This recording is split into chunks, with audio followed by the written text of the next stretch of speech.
Allô, salut, ça va? Oh mon Dieu, faut que je te raconte, je suis encore tombée sur un champion du monde hier, c'est pas possible, j'ai un karma pourri. Ouais, je sais, à force, je devrais vraiment créer mon podcast, mais je peux pas tout raconter, si? Oui, my kidding, évidemment que je vais raconter tous les petits détails croustillants. Ok, je me lance. Vous êtes célibataire et vous galérez dans le dating d'aujourd'hui. Vous en avez marre que les gens en couple depuis des années et n'ayant aucune idée de ce qu'est la jungle urbaine du dating, enfin, du ghosting, je devrais dire, vous disent «Oh, mais tu sais, il faut pas chercher, hein». Ou alors «Tu dois être trop chiante, t'as trop de critères». Ne t'inquiète pas, ce podcast est pour toi. Non, tu n'es pas seul, ne t'inquiète pas. Sugar Gotcha. Salut, moi c'est Sugar, bienvenue dans mon podcast intitulé Dirty Dating Diary. Que vous ayez découvert ce podcast par hasard via les réseaux sociaux ou par recommandation, je suis très heureuse de vous retrouver ici pour pouvoir vous divertir dans ce monde cruel qui part en couille à tous les niveaux. Je vous fais ici un petit épisode d'introduction avant de passer dans le vif du sujet dans les prochains épisodes, juste pour comprendre un peu qui je suis, quel est mon background, etc., pour vous mettre en situation. Le but ici, c'est de vous divertir, toujours dans la bienveillance et vous apporter un peu de paillettes dans vos vies et vous faire rire. Je reste volontairement anonyme parce que le monde du dating est déjà bien assez dur, donc je veux pas empirer ma situation, à galérer encore plus à rencontrer du monde en montrant mon visage ou donnant mon nom pour pas attirer non plus des gens malveillants. Et également parce que même si j'assume à 100% qui je suis et ce que je fais, je veux pas non plus que ma famille soit impliquée dans cette aventure. Vous verrez que j'appelle un chat, j'ai aucun tabou. Vous aurez beaucoup de détails sur des choses très personnelles et sexuelles. Et d'ailleurs, si vous n'êtes pas à l'aise avec certains moments du podcast, vous êtes libre d'avancer, de faire avance rapide. Donc oui, il y aura beaucoup de détails sexuels et personnels. Est-ce que vous, au repas de famille, vous racontez à votre mère ou à votre tante les détails des ébats sexuels de la veille? Non, je pense pas. Ben moi, c'est pareil. Mais par contre, vous partagez avec vos amis, right? Ben moi aussi. Donc dans ce podcast, je vais vous parler comme je parle avec mes amis durant une petite soirée chez moi autour d'un verre ou non, consommé avec modération, et que je leur raconte mes histoires vraiment, mais tellement rocambolesques qu'on pourrait penser que j'invente des choses. Mais non, tout est vrai. Alors, pour vous expliquer un peu comment ça va fonctionner, je vais faire différents formats. Il y aura des épisodes sur des thèmes comme par exemple le ghosting, les différentes méthodes pour rencontrer du monde que j'ai testées, les différents types de relations, les hommes, les femmes, ce genre de choses, dans lequel il y a des anecdotes qui vont se recouper et qui me sont arrivées. Donc ça sera des épisodes un peu plus longs avec des thématiques, mais je vous ferai aussi des petits quickies avec des mésaventures drôles ou cocasses qui me sont aussi arrivées, mais qui rentrent pas dans un thème, mais c'est tellement divertissant que je me dois de les partager avec vous. Et ces petits épisodes seront des highlights postés dans la semaine par-ci, par-là. Il y aura aussi des épisodes où je vais inviter des amis à moi, hommes et femmes, qui ont aussi des super anecdotes et des fois c'est des anecdotes en commun pour rigoler. Donc on va avoir des invités, il faut juste que je gère la logistique parce qu'on n'est pas forcément dans le même pays, mais vous aurez des épisodes avec plusieurs intervenants. Et si vous n'en avez pas assez, j'ai aussi créé une page TikTok et Instagram, donc Dirty Dating Diary, vous pouvez les retrouver comme ça. Pour l'instant, je développe seulement ça, mais peut-être que dans le futur, je ferai autre chose. Mais même si je suis une milléniale, je suis un peu une boomer sur les réseaux au niveau de la création de contenu, donc pour l'instant, je me limite à ça. Il y aura pas mal de reposts de stories, de réels ou de memes sur le dating. Je le fais déjà sur mes pages perso et apparemment, ça fait beaucoup rire mes amis, mes followers. Donc, je me suis dit que j'allais faire la même chose sur ces pages-là. Comme vous l'avez compris, mon pseudo c'est Sugar. Je vous expliquerai dans les épisodes l'inside joke basé sur ce surnom-là.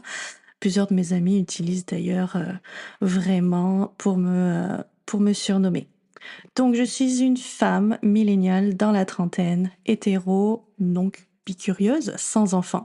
Je fais le podcast pour l'instant en français parce que je suis française d'origine et même si je suis expatriée depuis presque 14 ans dans des pays anglophones et hispanophones, je me suis dit que j'allais le faire en français. Si ce podcast décolle, pourquoi pas faire aussi une version en anglais? Je pense pas que je le ferai en espagnol, mais au moins en anglais pour développer, mais qui vivra verra, hein, comme on dit, hein. Donc oui, je sais, j'ai un certain accent qui vient de nulle part. Va y avoir beaucoup de mots en anglais prononcés à l'anglaise. Je suis désolée, c'est pas du tout pour me la péter. Mais j'essayerai pas non plus de vous faire des comment on dit déjà en français? Je me souviens plus, ne vous inquiétez pas. Mais pour moi, certaines expressions en anglais ont plus de sens qu'en français et au pire, ça vous fera un petit cours de langue vu notre niveau pourri en anglais en France, ça fera de mal à personne. Hashtag you're welcome. Donc, un peu plus sur moi. Quand je vivais en France, j'avais pas vraiment à me confronter au dating à l'époque parce que j'ai été longtemps en couple pendant presque 8 ans. Pour ajouter un peu plus de contexte, en France, j'ai grandi, on va dire, à la campagne, donc pas les problématiques de la ville niveau relationnel ou pour rencontrer du monde. Je viens d'une grande famille unie dans laquelle il y a peut-être 3 divorces sur un quota de 100 personnes. Donc j'ai aussi grandi avec une vision old school des relations, ce qui est encore plus dur dans le dating aujourd'hui. Donc c'est au début de mes voyages, je me suis séparée de mon ex et s'en est suivi une période d'abstinence de 2 ans, durant laquelle j'avais aucune libido, aucune envie de trouver quelqu'un, donc il n'y a eu aucune drague, aucun bisou, rien. Même moi, je me touchais pas. Et là, j'ai débarqué à Montréal il y a 10 ans et tout a basculé. Ma libido s'est réveillée puissance 1000. Cette ville, je sais pas ce qui se passe. Cette ville sent le cul et moi, j'avais la dalle. Pour ceux qui n'y sont jamais allés ou n'ont jamais eu des amis qui ont vécu à Montréal, le dating game à Montréal, c'est un cauchemar. D'ailleurs, j'ai ajouté le mot game exprès parce que c'est vraiment un jeu là-bas. C'est une ville d'éternels adolescents qui veulent pas se caser. Bref, niveau relationnel, c'est une catastrophe. Pour vous donner un peu un ordre d'idée, j'ai pas mal d'amis là-bas et filles, hein, je dis. Et on est 80% célibataires et n'ayant pas réussi à avoir une relation de plus de quelques semaines ou quelques mois avec quelqu'un. Donc c'est pour vous dire, le problème ne vient pas que de moi non plus. Enfin, j'espère, hein. Mais bon, ça, j'y reviendrai dans les épisodes d'après parce que ça va revenir dans à peu près toutes les anecdotes. Donc, à savoir aussi que le Québec est une société matriarcale dans laquelle les femmes sont un peu plus, on va dire, dominantes au niveau du caractère que les hommes et surtout, ce sont elles qui draguent. Et ça, imaginez pour une petite Européenne qui débarque là, c'est très très compliqué. Pour rappel, la ville sans le cul, moi, je commence à avoir faim. Pas le choix. C'est le début de Tinder en plus, et avec ma coloc, on décide de télécharger l'application et on se fait des petites soirées swiping en buvant un petit verre de vin à consommer avec modération. C'est aussi un moyen pour nous de rencontrer du monde parce qu'on arrive dans un pays, une ville où on connaît personne et c'est un peu dur de rencontrer du monde. Puis moi, je suis une personne très sociable. J'adore rencontrer des gens d'univers différents. Donc, on fait avec les moyens du bord. On s'est aussi servi de Tinder pour ça. Et à l'époque, Tinder, ça fonctionnait vraiment très bien parce que dès qu'il y avait un match, ça se parlait, ça se rencontrait, chose qui a totalement disparu maintenant, mais on y reviendra plus tard. Donc, aussi à savoir, Montréal, c'est une ville très cosmopolite. Il y a des gens de nationalités du monde entier, avec des backgrounds très différents, et ça, c'est vraiment nice. Allez, rentrons dans le vif du sujet. Je vais vous raconter une première anecdote sur un de mes premiers rendez-vous Tinder. Je ne sais pas si vous êtes prêts. Alors, je précise, je donnerai jamais les noms de mes dates, par respect, confidentialité, mais aussi parce que je suis vraiment nulle pour retenir les prénoms en règle générale, et c'est pas un manque de respect, hein, c'est juste que je suis un poisson rouge sur certaines choses, et les prénoms, ça en fait partie. Donc là, premier date. J'ai faim, pour rappel, et là, je rencontre le Cirque du Soleil. Je pense que vous pouvez deviner pourquoi j'ai donné ce surnom. Allez, try to guess. Donc c'est un date un peu à l'aveugle. On ne s'est pas vu en dehors de chez lui, j'arrive chez lui, on discute un peu. Les filles, restez très safe si vous avez un mauvais feeling sur une personne, genre n'y allez pas, enfuyez-vous, l'instant, c'est primordial. On discute un peu. J'ai un homme qui me travaille, comme vous le savez. Il est cute, il est un peu genre geek, maladroit. Moi, j'ai un petit faible pour ça. Vous verrez au fil des épisodes. J'ai pas vraiment de style particulier, mais j'ai des petits points faibles quand même. Bref, on commence à s'enjailler, on s'embrasse et tout. On passe aux choses sérieuses dans sa chambre. Et là, que le spectacle commence. Le gars change de position toutes les 10 à 15 secondes. Il me contorsionne dans tous les sens. Je comprenais plus rien. Je savais plus où était la tête de lit, où était le nord, où était le sud, où j'étais. Je savais juste à peu près lui, s'il était devant, derrière ou autre. Heureusement d'ailleurs qu'il voyait pas ma face tout le temps, parce que je devais avoir une expression perplexe en mode: «Mais qu'est-ce qu'il me fait?» Bref, je comprenais même pas la moitié des positions qu'il essayait de performer parce qu'on va appeler ça une performance vraiment. Donc messieurs, s'il vous plaît, je parle au nom de la plupart des femmes ici, même s'il y a des exceptions parce que tout le monde n'aime pas la même chose ou n'est pas pareil. On va aussi en parler très souvent. Mais en règle générale, les femmes, on est plus cérébrales, ça nous prend plus de temps à venir et à apprécier quelque chose. Donc, s'il vous plaît, communiquez, écoutez votre partenaire. C'est valable dans les deux sens, le verbal et le non-verbal, vous verrez, c'est super important. Et vous verrez que votre vie sexuelle sera bien plus satisfaisante si vous communiquez et vous écoutez. Mais bon, ça, c'est pour un autre épisode. Donc voilà, super première expérience Tinder. Évidemment, vous pouvez imaginer, on ne s'est pas revus. Donc là, la machine était un peu lancée, on va dire ça comme ça. C'était juste très drôle, on continue à dater avec de la légèreté. Ouais, je précise, je suis pas une... On n'est pas des filles faciles non plus, mais vous, les hommes, vous avez le droit, nous aussi, on a le droit, on découvre, c'est la nouveauté, on rencontre des gens super intéressants. Bref, je voyage, on date un peu avec mes amis, on se raconte nos histoires et justement avec une de mes amies avec qui je swipais, heu, on a eu un petit running gag avec, après un voyage et des certaines expériences qui sont arrivées pendant celui-ci. Son surnom est devenu Pussycat Toe. Donc vous savez le principe des maps monde où on gratte le pays une fois qu'on l'a visité? Bah, nous on est parti sur un délire où c'est pas quand on avait visité, si vous voyez ce que je veux dire, qu'on cochait le pays, mais d'une autre manière. C'était pas forcément coucher, c'était plutôt dater aussi. Mais c'est devenu, un running gag entre nous, mais je vous rassure, on n'a pas fait le tour du monde du tout.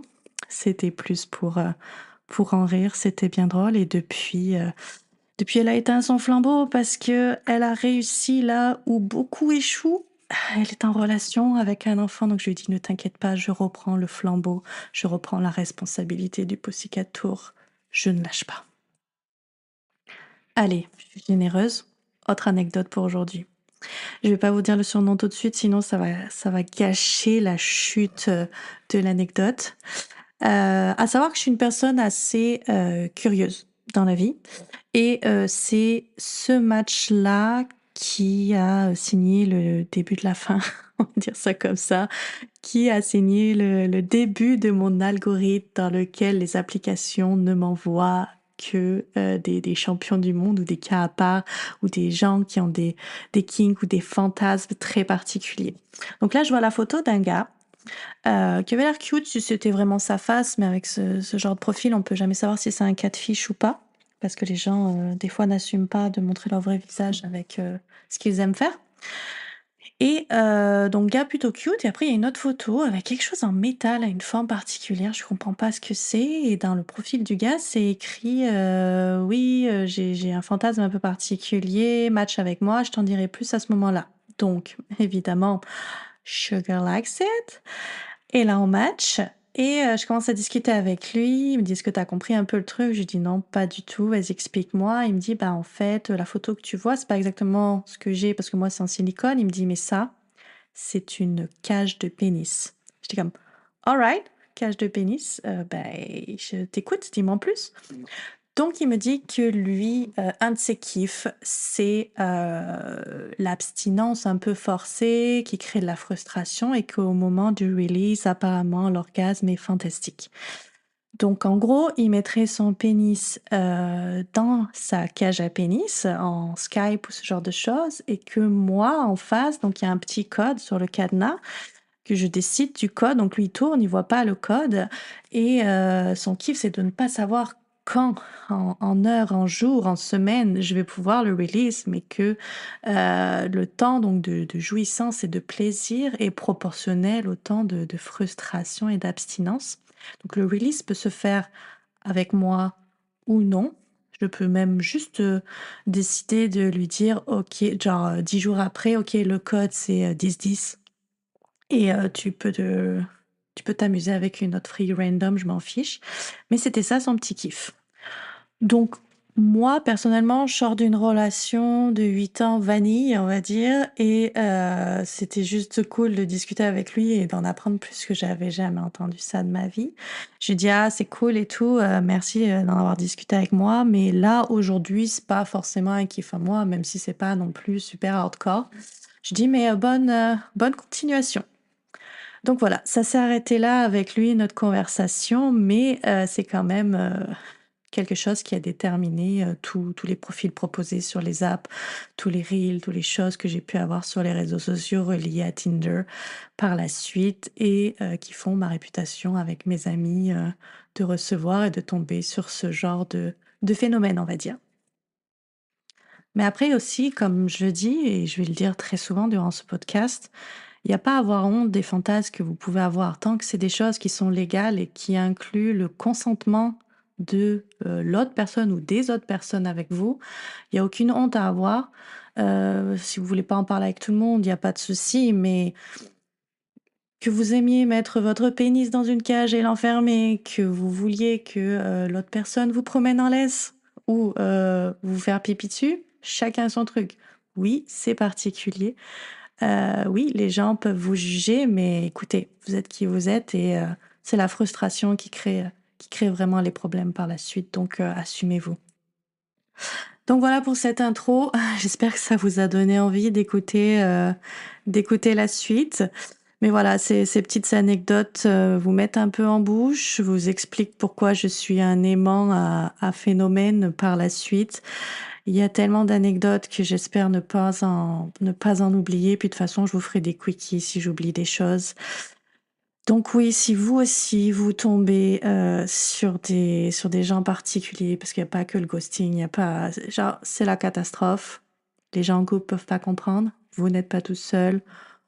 Moi, je suis là pour vous faire rire, pour vous divertir, pour vous raconter un peu tout ce qui m'arrive et petit truc, avant, quand je regardais Sex and the City, je m'identifiais pas tellement aux personnages ou à leur vie. Maintenant que je vis en ville, clairement, la série, elle a plus de 20 ans, mais les problématiques sont toujours les mêmes.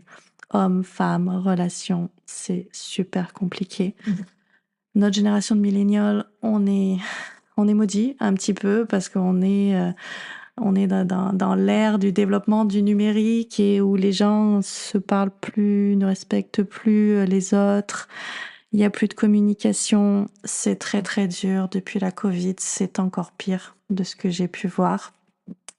Donc écoutez, si vous voulez me faire part de vos expériences aussi, n'hésitez pas à m'envoyer des commentaires, à me partager des choses qui vous sont arrivées. Ça me fera plaisir de les lire et peut-être les partager ici si vous êtes d'accord. Il n'y a aucun problème avec moi. Voilà, c'est tout pour aujourd'hui. J'espère que vous avez aimé cet épisode. N'hésitez pas à partager à vos amis, à vos proches cet épisode, à liker. Et puis, je vous souhaite une bonne journée, une bonne soirée et amusez-vous, profitez et assumez qui vous êtes.